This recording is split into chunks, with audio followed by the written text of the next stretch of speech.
মামা সরি মামা মামা তুমি কখন আসলা মামা? আরে তোমার টেনশনে সারা দিন যে আমার কি কাটছে। আচ্ছা মামা তোমার এত তাড়াতাড়ি ছেড়ে দিল? আরে ধরলো কখন যে ছেড়ে দিব? ধরছে মানে আমার সামনে না তোমার ধরলো? আরে বাইক নে, তুই যদি সামনে থাকতি, মানে ভুলবশত ঢাকার হবু মেয়রকে অ্যারেস্ট করা কি যে অনুশোচনা পুলিশে।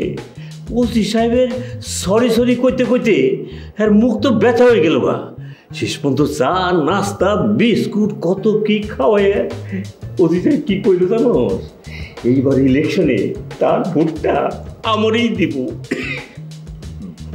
থানার ওসি ভোট দেবো তোমারে? ও ওই কথাই তো কইলু।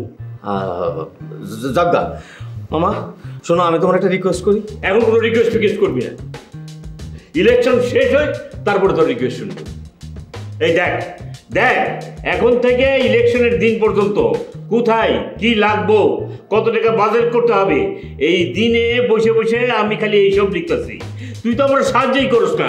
আরে সাহায্য কি করুম, তুমি আমার কথাটা শোনো, আমার রিকোয়েস্টটা তুমি শোনো। আর রিকোয়েস্টটাও তো ইলেকশন কেন্দ্রে। হ্যাঁ মামু শোনো, তুমি যদি আমার কথা শোনো তাইলে পরে তুমি মেয়র হইবা। তাই নাকি? কত কত কি?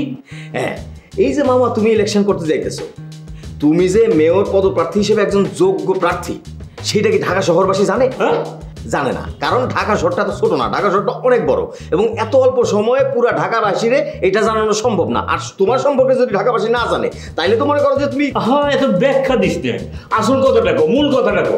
তুমি এবার ইলেকশন করো না। আরে কি গো? না মানে ইলেকশন করো না মানে হচ্ছে ইলেকশন কইরো, মানে এইবার তুমি করো না, মানে এইবার করো না, মানে ধরো আমার কথাটা একটু বোঝার চেষ্টা করো যে ঢাকা শহরটা অনেক বড়, তুমি যে একজন প্রপার মানুষ, তুমি যে একজন জনদরদি, ঢাকা শহরে চেঞ্জ করে ফেলবা, এইটা তো মানুষজনের জানতে হবে, জানার জন্য তো সময় দিতে হবে। সেটার জন্য 1 বছর তুমি তোমার মার্কেটিং করো, তাইলেই তো মনে করো হয়ে গেল। সামনের বছর তুমি ইলেকশনে দাঁড়ায় যাও, তাহলে আপনার ইলেকশন মানেই তো ঝামেলা, যোগ কি ঝামেলা কম নাকি? তোমার পুলিশে ধরে নিয়ে যায়, আমার গার্লফ্রেন্ডের সঙ্গে আমার এই আব্দুল মুত্তালিব ঝক্কি ঝামেলাকে ভয় পায় না। আব্দুল মুত্তালিব সাধারণ মানুষ না, সে একজন বীর, পরাজয়ে ডরে না বীর। ইলেকশন আমি করব, তোর কি ভূমিকা থাকবে সেটা তুই ভাইবে দেখ।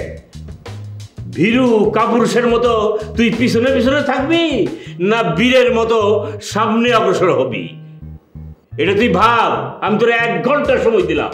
তাহলে আপনি ইলেকশন করবেনই? অবশ্যই করবো। তাহলে তুমি ইলেকশন করবাই? হ্যাঁ। তাহলে তুমি ইলেকশন করবাই? আরে তুই কান্নাকাটি করছিস কেন?